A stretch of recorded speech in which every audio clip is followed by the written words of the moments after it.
समझता हूँ ये मुकदमा सिर्फ एक कौम, एक ज़बान का नहीं है। कराची में बसने वाले, बल्कि उमूमन पूरे सूबे में बसने वाले, खुसूसन कराची हैदराबाद सक्कर में हर ज़बान के बोलने वाले का ये मुकदमा है, जो यहाँ पर जिनका जीना मरना यहाँ पे है। लोग मायूस हो चुके हैं कि ये सरकारी नौकरी तो हमें मिलेगी नहीं।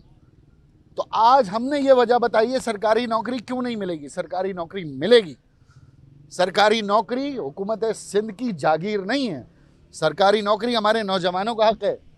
सरकारी नौकरी कराची में रहने वाले हर तबके, हर जबान बोलने वाले का हक है, जिसका जीना मरना कराची, हैदराबाद, सक्कर या पूरे सूबे में।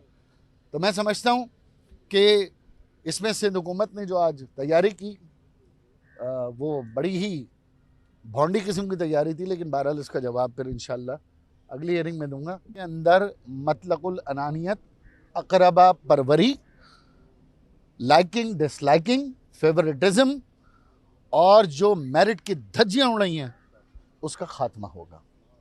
आने वाले वक्त में सिंध हुकूमत को हाई कोर्ट के ज़रिए मज़ीद नई पिटिशन्स के ज़रिए मज़ीद खुशखबरियाँ उनको देंगे और इंशाअल्लाह अदालतों से फैसले लेंगे। ये मुकदमा मेरी ज़ात का मुकदमा नहीं है, ये मुकदमा हम वकला की ज़ात का मुकदमा नहीं है, किसी एक पार्टी का मुकदमा नहीं है। ये मेरे शहरों के बच्चों के रोज़गार का सवाल है। ये मेरे शहर के बच्चे क्या सिर्फ फूड पांडा में डिलीवरी करने के लिए रह गए?